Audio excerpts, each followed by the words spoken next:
quería exponer hoy día, pues iba por nombre el de importancia de la taxonomía y la morfometría de mosquitos como herramientas de estudios de vectores de la malaria. Ese tema lo había tocado en la última reunión creo que el término es Tollbacks, eh, y bueno, no fue muy amplio y así que me quedé con algunas cosas que de repente quería explicarles y pues aproveché este journal para poder hacerlo. El siguiente, por favor, Carolina.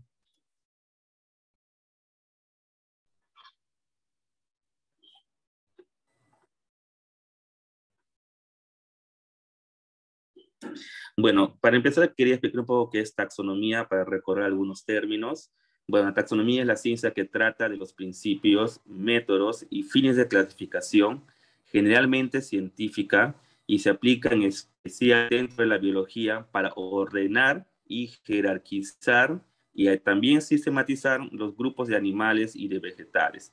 Para recordar un poco estos clasificaciones, esas categorías, vamos a poner en cuenta los mosquitos anófeles, para ver en cómo su jerarquía dentro de la clasificación taxonómica. Bueno, ellos pertenecen al dominio eucariota, son eucariotas o somos eucariotas porque pertenecemos al mismo grupo, porque tenemos una célula que está con un núcleo definido y en ese núcleo dentro encontramos material genético. No somos procariotas porque las procariotas no tienen un núcleo. En el reino, se cuenta en el reino animal, porque somos animales heterótrofos, o sea que necesitamos de otra fuente alimenticia y no como las plantas que son autótrofos. Nuestra división es la división Cordados y es la característica principal de ese grupo es que contamos con una cuerda dorsal o notocordio, que para el caso de nosotros los seres humanos podría ser la columna vertebral. Nuestro filo es el filo artrópodo. Bueno, a partir de este grupo ya nos dividimos y vamos a empezar a hablar exclusivamente de los mosquitos. En el filo está el filo artrópodos y esa característica es especialmente porque a todos los individuos que tienen exoesqueleto y tienen apéndices articulados, que pueden ser en ese caso las patas o también las antenas. La clase de los mosquitos es la clase insecta, disculpa, está mal escrito ahí, el cual se caracteriza porque el cuerpo está dividido en tres partes y tienen tres pares de patas y aparte dos pares de alas, pero esa característica no es tan común en todos los insectos. Por esa razón es que no son considerados insectos las arañas, los garrapatas y los escorpiones. Ellos son otro grupo porque ellos no tienen esa característica de tener el cuerpo dividido en tres partes y tener tres pares de patas. El orden al cual pertenecen es el orden Dictera. Esa característica da a conocer que tiene solamente dos alas y no cuatro alas como el resto de insectos o la mayoría de los insectos, pero eh, tienen en realidad cuatro alas, pero dos de ellas están modificadas en forma de balancines. Si ven en la imagen debajo del ala, ven como unos apéndices larguitos con una terminación ovalada. Esos son el segundo par de alas que tienen este grupo de mosquitos, pero están modificadas. Entonces, al tener esas dos pares de patas, el movimiento del ala pues da esos sonidos característicos que tienen todos los mosquitos y que puede ser un poco molesto y que también lo tienen, por ejemplo, las moscas. Entonces, las moscas pertenecen también a este grupo de dípteros junto con los mosquitos. Luego tenemos que ellos pertenecen a la familia Culicidae. Esta familia Culicidae tiene las características que el cuerpo es delgado, además de las patas también son alargadas y delgadas. Y principalmente la característica de esta familia es que las alas y partes algunas del cuerpo están cubiertos por escamas. Esa característica de la familia Culicidae es muy importante para poder identificar las diferentes especies, ya que esas escamas, su disposición, tamaño, color, le da la característica taxonómica para poder identificarlos a nivel de género y a nivel de especie. El nivel género para nuestros mosquitos es género Anopheles, cuya característica, si puedes dar un clic, Carolina, o dos clics para la siguiente imagen. La característica principal que tienen estos mosquitos es, si vemos la parte de la cabeza del mosquito, es que esos tienen unos palpos que son tan largos como la probóscide. A diferencia de otro grupo de mosquitos, como por ejemplo Culex, donde está Aedes aegypti, el principal vector del dengue, ellos tienen ese palpo muy cortito y no es el mismo tamaño de la probóscide que con la cual pica. Y finalmente tenemos la especie. En este caso, hay muchas especies de anófeles en la Amazonía. Para el caso de Perú, pues tenemos anófeles darlingi, tenemos un estovari, venarroqui, rangeli, triangulatus y conderi, entre otras más que tenemos. Y principalmente podemos ver que en las alas, como le mencionaba, están cubiertas por escamas. Bueno, en la foto no se ve tan claro, pero esas líneas, todas son escamas muy pequeñas que están dispuestos en estas líneas que también son importantes para las características taxonómicas. La siguiente, por favor.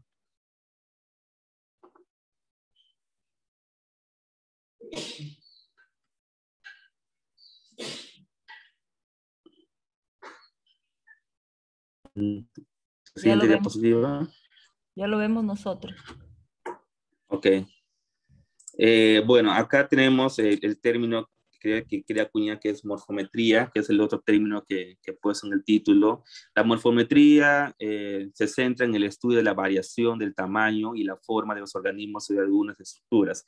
Para nuestro caso, la morfometría lo utilizamos para poder medir ciertas estructuras de algunos mosquitos para poder identificarlos.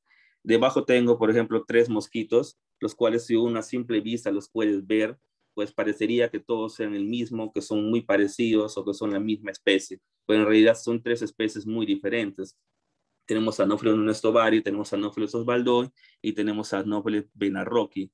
Entonces, para nosotros poder identificarlos taxonómicamente y poder identificarlos, lo que necesitamos específicamente es medir ciertas estructuras. En este caso, la estructura principal es la ala y las patas, donde acá creo que podemos ver un poco más claro que están conformados por líneas entrecruzadas negras y blancas. Esas son escamas negras y blancas que se juntan para formar esos diseños, y esos diseños son los que nos van a poder identificar los diferentes especies que pueden existir.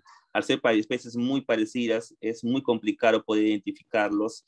Hay que tener mucha argucia y mucha destreza para poder no cometer errores y poder así de esa manera no confundirnos con las diferentes especies.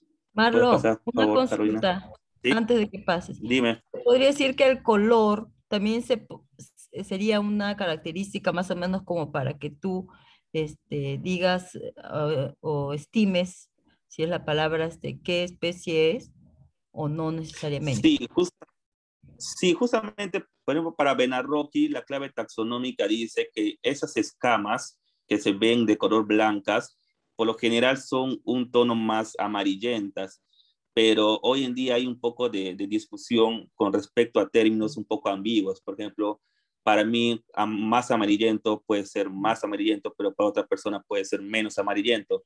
Entonces, por eso es que las claves hoy en día tratan de tener términos más exactos y más precisos, como por ejemplo, mide tanto o tanto. Entonces, los Ah, ya términos de color un poco de sería muy costado, sí. subjetivo, se podría decir, ¿no? Muy subjetivo. Exacto, Mm, exacto. Entonces, gracias. por eso es que hoy en día las claves utilizan términos más exactos. El siguiente, por favor, Carolina.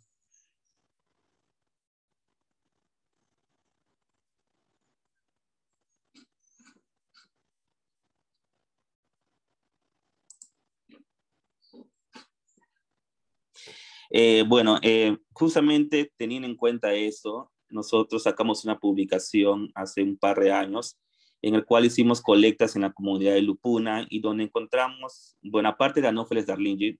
No estoy tocando mucho Anopheles darlingi en la exposición porque Anopheles darlingi es muy fácil de identificar.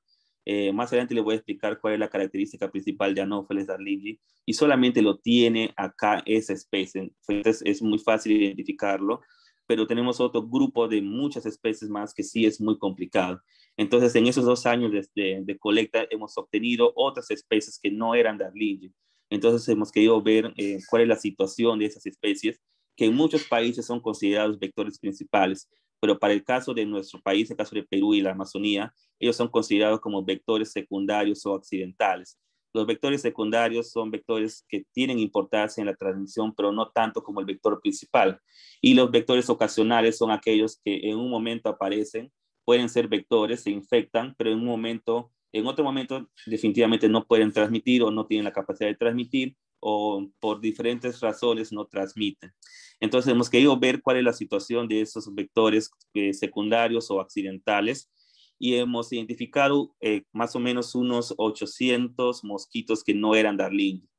Se identificó morfológicamente, en ese caso trabajaba con nosotros otro compañero que era uno de los más expertos acá en Iquitos en identificar mosquitos y especies. Y cuando hicimos identificación molecular, nos encontramos con la sorpresa que de todos estos mosquitos, 191 fueron identificados como Anopheles nunestobaris morfológicamente, pero cuando se realizó secuenciamiento, se identificó que esos no eran Anopheles nunestobaris, sino eran Anopheles dunhami. Y más aún importante es que de estos 5 resultados positivos para Plasmodium. Entonces,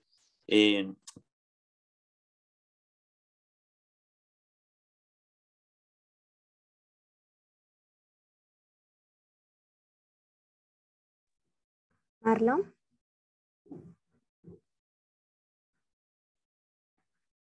No te escuchamos.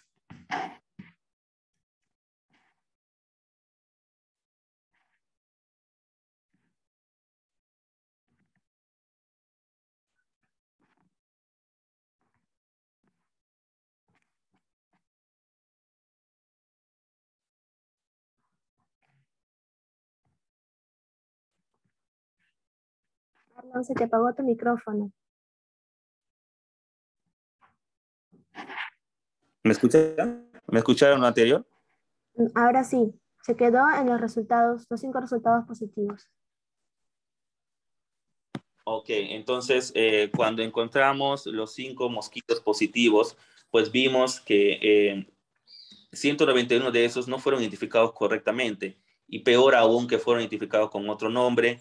Y ahí vimos que, por ejemplo, Anopheles dunhami, que no estaba reportado para la Amazonía peruana, ahora sí se ha reportado. Y entonces no conocemos nada de esas especies, ni su comportamiento, ni su ecología, ni a qué hora es hora de picadura, pero sin embargo se ha podido ver que ya podría ser considerado como una especie secundaria de transmisión porque sí ha estado transmitiendo Plasmodium y pues nunca se ha reportado erróneamente.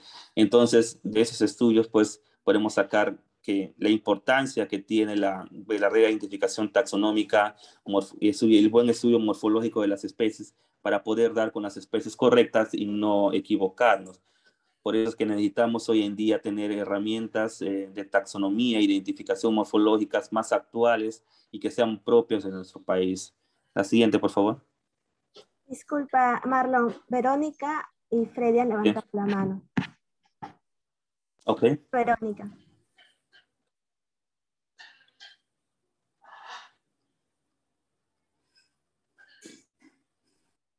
Verónica. Entonces, Freddy. Hola, ¿me escuchan? Sí. Marlon, si existió esta confusión en en la identificación morfológica de Anopheles nestubari con Duham y solo se pudo verificar este error con secuenciamiento. Ahora, si no contáramos con la herramienta de secuenciamiento, ¿cuál sería la alternativa para poder evitar confundirnos Nunes-Tovari con Dunhami? Hay características morfológicas bastante visibles que podrían evitar esto, o necesariamente vamos a tener este problema y tenemos que hacer con molecular para poder diferenciar de un HAM. Sí, justamente ese era el objetivo de mi exposición, en que debemos de encontrar herramientas y características de esas especies para no tener en el futuro que depender específicamente de la parte molecular. Si bien la parte molecular es buena y es una herramienta que nos permite poder tener certeza, pero como tú mencionas también, no siempre podemos tener a la mano esto o el ministerio tampoco puede implementarlo de repente. Entonces, de ahí a lo que voy, en que se tienen que profundizar los estudios de morfología en esas especies nuevas, porque como tú mencionas, no podemos tenerlo siempre. Entonces, tenemos que idear algún proceso para poder criar esos mosquitos en laboratorio y poder hacerles el estudio morfométrico para poder identificar cuál es la diferencia visual, morfológica que puede tener Duhamel respecto a Nunes Tovari, porque ellos dos están en un grupo que es el complejo Nunes Tovari, le llama, el cual está conformado por 4 especies, donde también está Osvaldoy, que son muy parecidos. Entonces, personas con mucha experiencia solamente pueden identificarlos, pero, como digo, o sea, hay características en las mediciones que pueden darnos a conocer cuál es la diferencia entre uno y entre otra especie. Sí, porque si de 195 especímenes y encontraron 5 que fueron positivos, o ha sido cuestiones de suerte o realmente Duhamel está comportándose como un excelente vector, ¿no? Porque si mal no recuerdo, en Darlingi, por ejemplo, la tasa de infección es bastante baja. De cada 10.000 mosquitos encontramos probablemente 5 o 6 infectados, ¿no? Y eso sería bueno Sí, tenerlo justamente, presente. claro, justamente en el paper pues se observan los índices entomológicos de ambas especies y donde se puede observar que justamente Duhamel tenía mayor índice entomológico de picadura y de infección respecto a Darlinge, entonces estaba comportándose para ese preciso momento pues como un vector más eficaz que Anopheles darlingi. Lo interesante hubiera Ajá, sido pues continuar el estudio con esas especies en los próximos años para ver si justamente Duhamel solamente era un vector ocasional o accidental, o si verdaderamente pues está siendo considerado como un vector secundario en esa zona, y justamente la zona la zona del río Nanay, que es de Lupuna. ok, gracias. Verónica, ¿tenías alguna ¿Alguna pregunta? otra pregunta? No, yo había hecho la pregunta. Gracias. Ok, gracias. Bien, Marlon, Ah, puedes continuar. ok. Ok, bueno, entonces acá quería mencionarles un poco las diferentes claves taxonómicas que tenemos circulando en Sudamérica. Y por ejemplo, una de las que siempre más se actualizan pues es la de Brasil con Consoli, eh, que siempre está constantemente haciendo nuevas investigaciones, no solamente con Consoli, sino con otros brasileños, porque las especies, conforme vayan pasando los tiempos, pues van cambiando también. Y esas características taxonómicas también se deben seguir actualizándose. Tenemos también claves en Venezuela, tenemos claves en Colombia, y lastimosamente para el caso del Perú, esas claves de nuestros mosquitos y sus características pues son muy antiguas. Uno de los últimos reportes tenemos en el año 95, que ni siquiera es una clave taxonómica, sino es una actualización de algunas características de algunas especies más importantes. Pero las claves como en sí, no tenemos una muy actual. La más actual y la más elaborada fue en el año 1975, pero después de eso no se ha vuelto a publicar una clave taxonómica actualizada, solamente se actualizan ciertas características, pero no exactamente como una más moderna, más actual. La siguiente, por favor.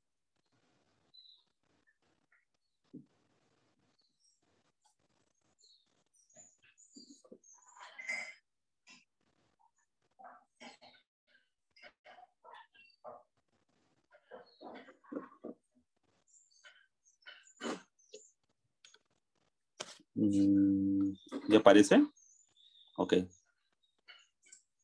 Entonces, por ejemplo, acá tenemos otro estudio también que fue publicado el año pasado, en el cual encontraron que ese trabajo lo hicieron con el ministerio, con el DIRESA. Me parece que si Freddy me puede ayudar un poco, esas muestras fueron colectadas, me parece, en Pastaza o en Orellana.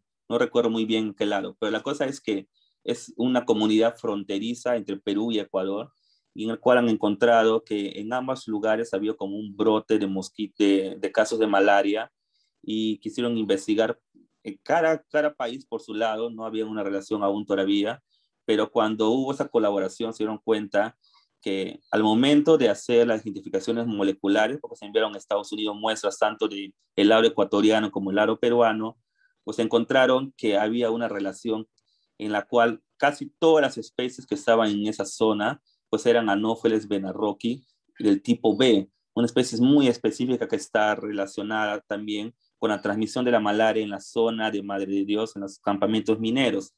Entonces lo interesante era que habían otras especies de mosquitos, pero exclusivamente la mayoría de esos eran Anopheles benarrochi B, y que cuando se hizo las identificaciones moleculares en ambos lados, tanto en Ecuador y en Perú, pues no habían detectado esta especie. Y también es porque es una especie muy difícil de poder identificar morfológicamente, pero debemos, como digo, recalcar nuevamente, encontrar cuáles son las características morfológicas de esas especies para poder darle una identificación adecuada, porque las especies no se comportan de igual manera.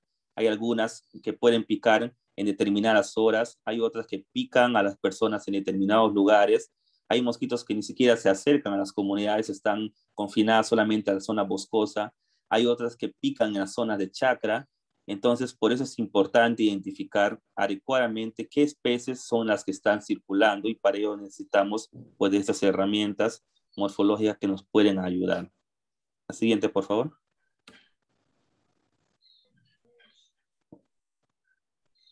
Por eso yo considero que se debería de realizarse un estudio de morfometría de las principales especies que están circulando alrededor de la ciudad de Iquitos como un punto de inicio, porque realizar una clave taxonómica o un estudio morfológico es un estudio bastante grande, pero al menos se debería de tener especies vouchers en nuestro laboratorio de las principales especies que circulan en las comunidades, al menos en las comunidades donde estamos realizando trabajos con el ISMER o con otros proyectos relacionados, para poder tener una primera base de una clave taxonómica actualizada para el Perú. Entonces eso puede sentar cierta base para futuros estudios más grandes con muchos más mosquitos y poder actualizar esas claves que tenemos. La siguiente, por favor. Marlon levantó la mano. ¿Sí? Freddy levantó la mano. ¿Sí? Ah, ok. Freddy. Así, no, para complementar lo que Marlon dijo en la primera, sí es cierto, en Pastaza fue donde se identificó, se colectaron anófeles, la anterior en la publicación que tuvo ahí. Del estudio, de claro, Perú, Colombia, Perú, se Brasil. fue a hacer se fueron a hacer prueba de mosquiteros para ver su residualidad. No, perdón, susceptibilidad a papeles impregnados con insecticida se colectó y se trajo muestras de Benarroche, ¿ya? Hace bastante tiempo no se estaba haciendo, y esas muestras pues se coronó con Jan para poder ver si realmente eran Benarroche, y de ahí salió que había Benarroche B, y ahí se hizo el primer hallazgo de colecta de anófeles de Arlín, que después se complementó con el 2019, en la cual ya se hizo una vigilancia para determinar en varios puntos, eran como 6 comunidades, para determinar la presencia de Anopheles darlingii, y se ha colectado una muy buena densidad de Anopheles darlingii, lo cual estaría explicando probablemente el incremento de casos de malaria en Pastaza y en Antoas. Gracias. Sí, justamente también ahora estamos complementando esa información con la parte de infección. Ya se realizaron las pruebas para ver cuántos mosquitos están infectados, y bueno, ahora se está corroborándose los infectados para ver, para confirmar que sí están infectados verdaderamente. Entonces, creo que eso pasó a la siguiente. ¿Puedes pasar a la siguiente, Carolina? Ya, entonces como le había explicado anteriormente, para identificar esas especies nosotros nos basamos principalmente en dos estructuras. Una es el ala del mosquito y el otro es la pata posterior del mosquito. Entonces, por ejemplo, en la pata posterior del mosquito pueden ver que existe un pequeño anillo negro casi en la parte terminal. Esa característica, por ejemplo, no lo tiene Anopheles darlingii, nuestro principal vector. Entonces, para nosotros es muy fácil identificar Anopheles darlingii porque decimos pata completamente blanca, darlingii, nos vamos separando. Entonces, las especies que no tienen que tienen este anillo conforman el otro grupo de mosquitos, que son los que son difíciles de poder identificarlos. Entonces, basándonos en estas dos estructuras, en la disposición de esas escamas negras y blancas que forman esos diseños, es que se realizan mediciones justamente a estas manchitas para poder identificar una especie. La mancha mide de tanto a tanto, y la otra especie su mancha mide de tanto a tanto. Tanto la mancha de las alitas como si ven la pata, por ejemplo, antes que empiece la parte blanca, pueden ver un segmento pequeño que es color negro, ¿no? En las imágenes pueden ver acá que donde están los círculos azules. Por ejemplo, para el caso de nuestro ovario vemos que esta mancha negra es más o menos el 40% con respecto a toda la pata. Pero si vemos abajo, por ejemplo, la vena Rocky, podemos ver que es casi 50%. Y para el caso de Osvaldoy, que está al lado derecho, podemos ver que esa mancha es mucho más pequeña. Entonces, lo que se hace en la parte morfométrica, que se debería de actualizar hoy en día, es que esas manchas tienen una medición que va de un rango a un rango. Entonces, cuando se traen esos mosquitos de campo, lo que se hace es medir esas manchas para poder dar con las especies. De igual forma, también hacemos con la parte de las alas. Estas manchas también tienen una medición. Para algunas especies, la mancha blanca puede ser mucho más grande y la mancha pequeña puede ser mucho más pequeña. Entonces, para cuando los mosquitos llegan al campo, pues hay que ser muy minuciosos para poder realizar esas mediciones en un estereoscopio, y con las mediciones de cada uno de esos podemos identificar las especies. Pero como le mencionaba, hoy en día los mosquitos que, por ejemplo, están en Colombia o que están en Brasil, pueden tener mediciones un poco mayores o un poco menores a los mosquitos que circulan dentro de nuestro país. Entonces, por eso es que si bien utilizamos claves brasileñas o colombianas o venezolanas, deberíamos tener una clave más actualizada con nuestros mosquitos, con nuestras mediciones de lo que está circulando de nuestro lado. Por favor, la siguiente, Carolina. Marlon, un ratito. Marlon. Marlon. Sí, Verónica. Sí, te escucho, Verónica. Ya, en caso, por ejemplo, entonces, algunos puedes hacer crianza, que bueno, lo harías con mucho cuidado, ¿no? Ahora, ¿qué tan factible es transportar o cómo los vuelves quietos? Porque las escamas son fáciles de caer, ¿sí o no?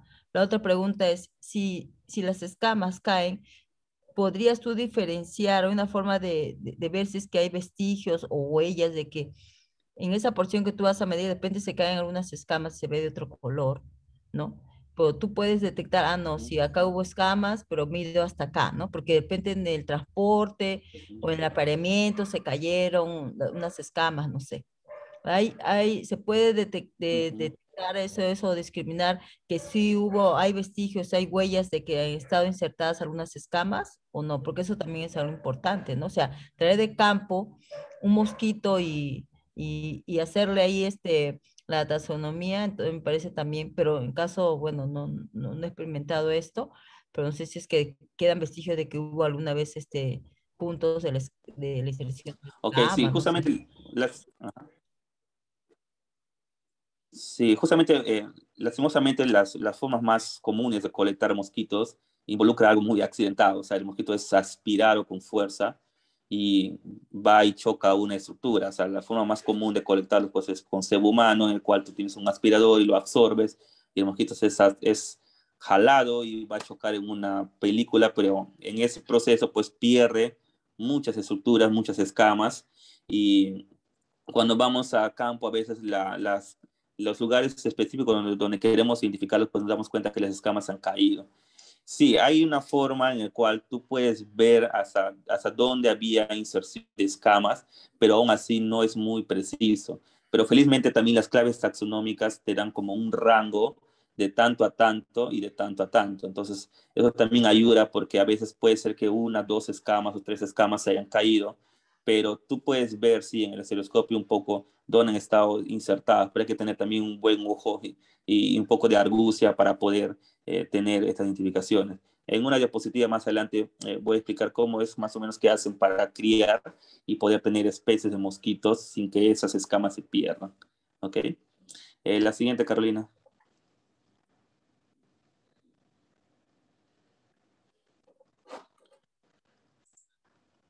¿Puedes darle clic a todo, por favor? Porque creo que son como 4 imágenes, 2 imágenes más. Bueno, en ese cuadro quería mostrarle un poco las mediciones que les mostré para cada especie. Acá solamente hay de 5 de ellos, 5 que son como que las más principales y que más circulan en esa región. Entonces, la parte roja es la mancha que le mostré que está al inicio de la ala, el cual, como ustedes ven, algunas de ellas ya tienen una medición. Por el caso de Benarroki, esa mancha es mucho más grande que el resto. Y en algunos de ellos también son muy parecidos. Por ejemplo, como le mostraba, Osvaldoy con Nunes Tovaris, pues tienen unas características muy parecidas. Pero si vemos el otro extremo, que es la parte azulara, que es la parte de la pata, podemos ver que ahí es donde se ve la diferencia entre una y otra especie. Entonces, por eso necesitamos tener los valores tanto de la ala como de la pata, porque en ala pueden ser muy parecidas, pero en patas es donde se puede encontrar la diferencia. Entonces, para el caso de este cuadro, es un resumen que trabajamos muchos, que es un resumen de varias claves taxonómicas de otros países. Pero como le mencionaba, necesitamos tener para nuestro país este cuadro con muchas más especies, por cierto, donde nos da a conocer qué especies tienen tantas mediciones y poder identificarlas. Este es un resumen que circula mucho entre nosotros, pero debería ser actualizado para nuestro país. La siguiente, por favor, Carolina. Sí, y eso es lo que hacemos generalmente para, como dice, como mencionó Verónica, es que a veces los mosquitos que traemos de campo, pues lastimosamente a veces pierden algunas estructuras. Entonces, cuando se hace un estudio morfométrico de una especie, necesitamos que las especies estén como que muy íntegras, que no hayan sufrido ningún daño, que las escamas estén todas completas. Entonces, lo que hacemos, bueno, lo que se hace es criar mosquitos. Entonces, traen mosquitos de campo, que son colectados en campo, se alimentan en laboratorios, obtienen sus huevos, sus larvas, las pupas, y los adultos que salen de esos mosquitos, que son muchas, son las que se utilizan al final para hacer esa morfometría. Entonces ya tenemos mosquitos de laboratorio que no están maltratados, no están perdidos sus alas, y sobre todo tenemos muchas. Entonces, de una madre que traímos de campo, pues podemos obtener, que te digo, al menos 30 o 40 mosquitos, y también obtenemos machos y hembras. Entonces, a esos mosquitos es que se les hace las mediciones para ver cuánta variabilidad tiene una misma especie dentro de una misma camada, y de esa forma también se hace a muchas otras especies más, porque para poder obtener el cuadro anterior que les mencioné, no se le hace con uno o dos mosquitos, sino se hace con muchos, muchos mosquitos, para poder tener ese cuadro exacto y poder tener las mediciones exactas con mosquitos, podríamos decirlo, perfectos, porque tienen todas las escamas y todas las estructuras completas, porque no ha sufrido ningún daño, ningún golpe en campo, como que sí tenemos mosquitos de la parte del laboratorio. Y finalmente la última diapositiva, por favor, Carolina. Y bueno, si bien los estudios de ecología, de comportamiento, vector huésped, o muchos estudios sobre control vectorial, nuevas trampas, son importantes para entender la transmisión de la malaria, esos deberían también ser complementados con estudios de morfometría y de taxonomía para poder identificar correctamente estas especies que sean secundarias o accidentales, porque ellos tienen un rol también importante en la transmisión y que lastimosamente no está siendo estudiado. Estas especies no se les da mucha importancia de repente porque no son tan activos en la transmisión de la malaria, pero en algún momento, como lo que ha pasado en Lupuna, pueden sí tener un rol importante en la transmisión. Y los planes de control vectorial no están siendo enfocados a esas especies. Los planes de control vectorial son enfocados principalmente al vector principal, en este caso Anopheles darlingii, del cual ciertamente conocemos algunas cosas, pero por ejemplo en el caso de Anopheles conderi no conocemos absolutamente nada de su comportamiento.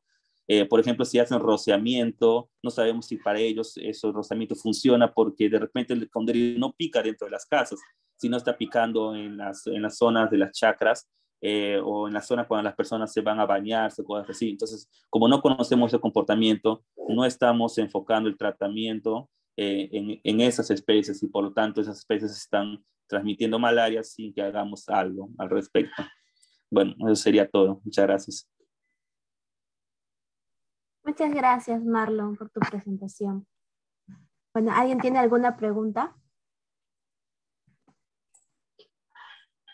Robertson. Sí, gracias Marlon por tu presentación.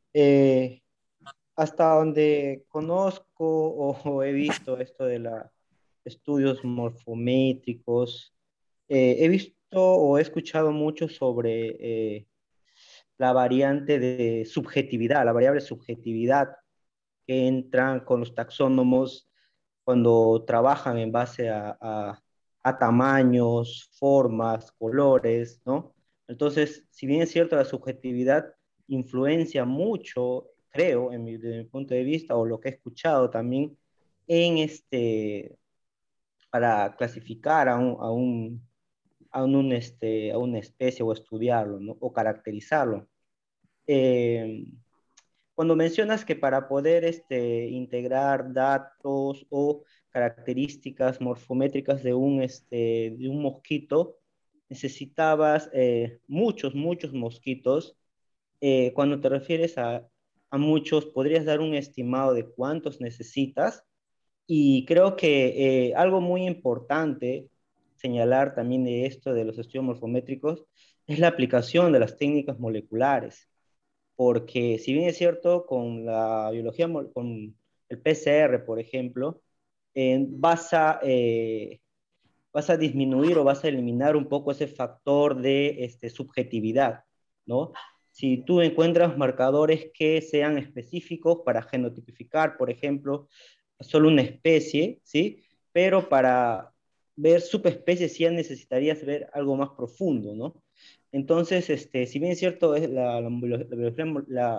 PCR pudiese complementar en uno de estas, bueno, en gran parte, el trabajo de la morfometría, ¿no? Entonces, ¿qué ventajas más, aparte de la subjetividad, ves con la morfometría, ¿no? Con utilizar esta herramienta para caracterizar y estudiar a los mosquitos. Ya, sí, con respecto a la parte de subjetividad, sí es muy cierto, pues es como lo que le mencionaba Verónica, que algunas claves pues dicen que las escamas son más amarillentas que claras de otras especies. Entonces eso sí es muy subjetivo para el ojo de una persona, que puede ser diferente para el ojo de otro. Entonces por eso es que las claves generalmente hoy en día, las más actuales, se basan solamente en mediciones exactas.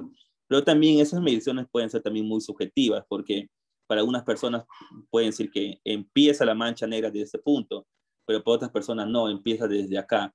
Entonces, por eso es que también, como mencioné, como viene en el cuadrito, hay como un rango de tanto a tanto, justamente para evitar eso, y justamente también para ver también, a veces en los mosquitos de campo se le cae alguna estructura, alguna escamita, y eso hace que la variación cambie, porque o sea, uno puede decir una escama no hace mucha diferencia, pero las claves te miden en medidas milimétricas. Entonces, si una escamita se te cae, la réplica puede variar un poco. Y sí, o sea, olvidé también mencionar que en la parte que dije que hacer crianza de esos mosquitos de campo, a las madres justamente que vienen es que se le hace identificación molecular para también justamente corroborar que esa madre es molecularmente identificada como tal especie, entonces los hijos de ellas también son de esa especie, evidentemente. Entonces, y justamente las herramientas moleculares también han avanzado mucho. Por ejemplo, ese Benarroki B que te mencioné, es como no es tanto como una subespecie, diría que es como una raza, una variante de esa especie Benarroki. Hay la Benarroki B, la Benarroki C, pero lo curioso de Benarroki B es que esta subespecie, diríamos así, está muy relacionada con la transmisión de la malaria. O sea, Benarroki C no se ha encontrado infectados, Benarroki A tampoco, solamente Benarroki B. Entonces, ¿por qué Benarroki B, esta subespecie, sí está transmitiendo y otras no? Pues aún no sabemos, pero sería interesante pues identificar cuál es su comportamiento. No recuerdo si con eso contestaba todo, faltaba algo. ¿Cuántos mosquitos son suficientes para hacer estudios de... Sí, Uh-huh. me Ok, interesa, eso también solamente es es una un curiosidad, poco... disculpe. Ajá.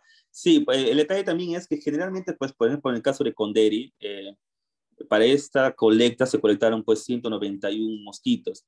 Entonces, de esos 191 mosquitos es que se haría el estudio. Lamentablemente, por ejemplo, cuando yo estaba de practicante en Nanru, ellos encontraron también una nueva especie que era, me parece, Anopheles aquasalis, que no estaba reportado. Entonces ellos fueron otra vez al lugar, a la comunidad, a colectar mosquitos y pues lastimosamente no volvieron nunca más a encontrar a esa especie. Entonces, a veces uno, pues, lo ideal sería tener, que te digo, pues, 1000 mosquitos hembras y esos 1000 mosquitos hembras tener sus hijos para hacer crianza, pero lastimosamente a veces no puedes colectar esa cantidad de mosquitos. Y como lo que pasó en Nardo, por ejemplo, solamente colectaron una especie. Entonces, con uno que te obtengan 20 hembras, pues no puedes hacer mucho.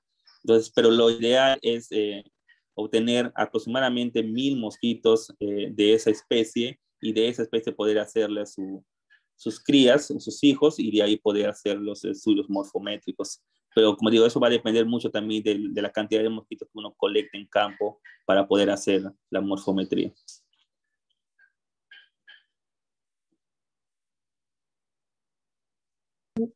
Gracias, gracias Robertson por tu pregunta. Freddy también levantó la mano. Marlon, en años atrás, el Ministerio de Salud, cuando implementó el fortalecimiento de la vigilancia entomológica en Loreto, fue con el proyecto Vigía, se llamaba en ese tiempo Vigía. Tuvimos una capacitación de aproximadamente 20 días, si recuerdo. Vinieron expertos en taxonomía, y justo ahí estaba el doctor Calderón, que es, creo que tú mencionaste que él tiene, creo, la última actualización de Anófeles de una publicación, ¿no? Y precisamente esa actualización lo hace debido a que él identifica una especie nueva que es Anófeles calderoni, que se identificó con su apellido, creo. Y en ese tiempo recuerdo que nos mostraron varias claves, había claves brasileras, claves venezolanas, y otras claves, ¿no? Dentro de esas claves, ¿cuál crees tú que es la que se presta mejor para llegar a una identificación aproximada o exacta de la especie en Perú? Porque muchas veces podrían haber ciertas variantes, ¿no? Entre Brasil, Ecuador, Colombia y Perú, pero nosotros usamos, yo recuerdo que decían la clave venezolana es mejor, decían, o la clave de Brasil, pero más usamos la de Venezuela. No sé cuál es tu opinión en ese sentido. Sí, justamente el cuadro que les mostraba, me parece que es un resumen más actualizado, la de Farrán y Liticum, que me parece que son venezolanos justamente. Sí, yo con las personas que trabajaron, por ejemplo, en NANRU, o con personas que he podido tener capacitaciones, generalmente sí utilizan las claves, más las claves venezolanas, y en segundo lugar las claves las brasileñas. Entonces, esas dos claves son las que más se utilizan, y después creo que también utilizan la de Colombia también. Pero sí, la clave venezolana creo que es la que más está utilizándose en ese momento, y la complementan un poco con la de Calderón, pues, ¿no? Que es la última actualización para el caso de Perú. Ok, gracias. Gracias. Marlon, gracias. Marlon, ¿y tú has visto una opción de, o sea, noto que tú ves la importancia de implementar o de renovar estas claves, y tú has pensado en aplicar en algún financiamiento o tienes algo escrito en una propuesta, ¿no? Porque veo que vienes empujando este propósito ya desde, como tú dices, muchas presentaciones enfatizas al respecto. ¿O tú crees que sería factible que al menos tú le des, porque la palabra es que, bueno, yo no tengo conocimiento, pero yo creo que carecemos de entomólogos, ¿no? Esa es la debilidad que tenemos, creo. No sé si a nivel de Iquitos, Perú, no sé. Un entomólogo que teníamos, bueno, falleció, pero él más se dedicaba a la parte de luxomía, ¿no? Que es Quique Pérez, ¿no? Entonces, bueno, y él sí veía esa parte morfológica, como tú dices, ¿no? Mucho enfatizaba en ese aspecto. Pero yo creo que es una oportunidad, ¿no? De que ya fortalezcas esto y se aplique, ¿no? Porque ya viendo que esa es nuestra debilidad, ¿no? Dentro de este aspecto entomológico de estudios. ¿Tú tienes Sí, algún plan? justamente, Ujú. Perdón, sí, Marlon. justamente como también para responder, ¿sí? No, responde y Hola. me das un ratito. Respóndele, por favor. Ah, ok, sí, ya listo. Justamente para también aprovechar de responder a Luis, sí, o sea, definitivamente necesitamos entomólogos más capacitados en identificación taxonómica de mosquitos.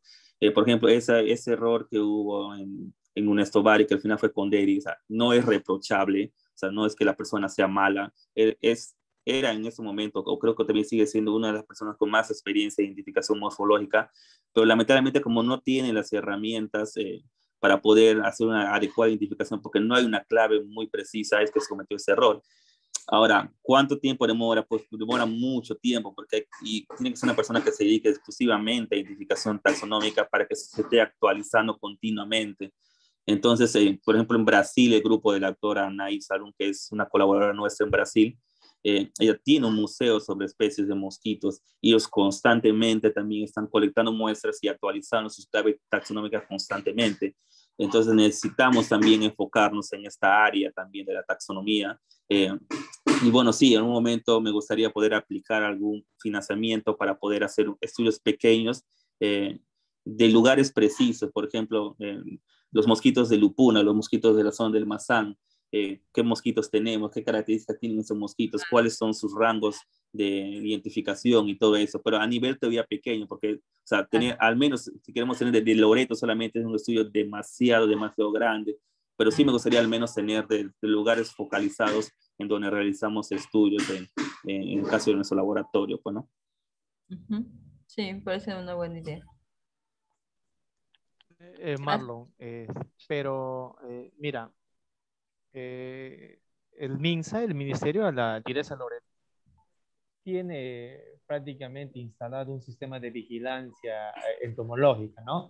Los biólogos que se encuentran en toda la región, por ejemplo, una de las actividades que son parte de, como de un indicador de gestión de la tigresa, es la parte malaria, ¿no? Y tiene que ver con vigilancia entomológica.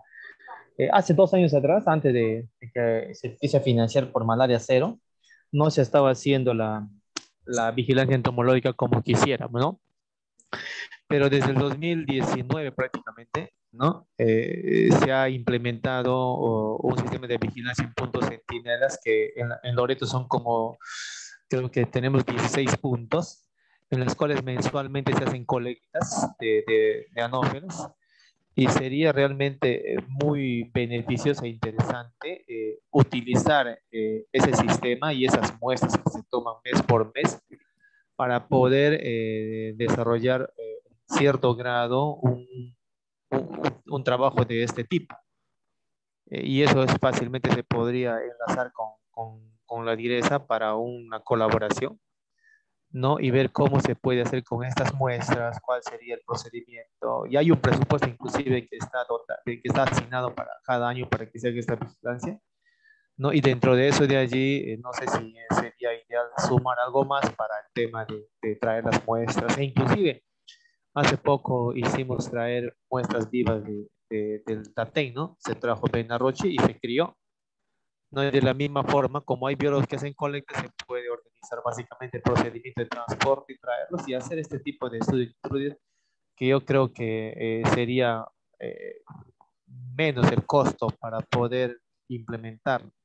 Y de ahí podría salir probablemente una actualización de las claves taxón, pero como Perú, y de las que se pueda encontrar, ¿no? Porque cuando hacen colecta, ellos colectan todo el año en época de creciente, en donde hay bastante darlinge, y en época de vaciante, cuando no hay darlinge, pero colectamos otras especies, ¿no? Que normalmente no son muy no están dentro de los vectores primarios, pero así vamos armando nosotros un mapa entomológico, pero solamente por la presencia de la especie, pero faltaría esa parte de la caracterización de su morfología para poder saber qué especies.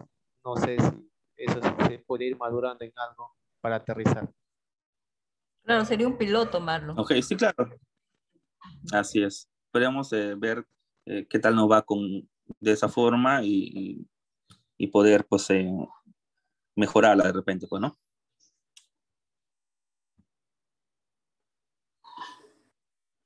Gracias, Marlon, por tu presentación. Me trajo muchos recuerdos. Ok, parece bien. Gracias, Marlon, por tu presentación. ¿Alguien más tiene alguna última Una última pregunta o comentario para Marlon.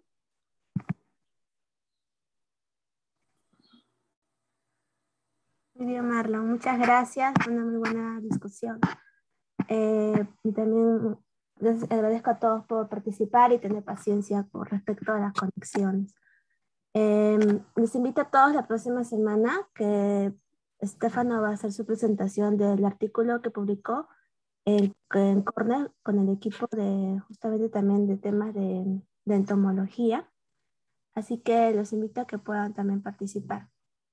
Muchas gracias a todos. Buen fin de semana.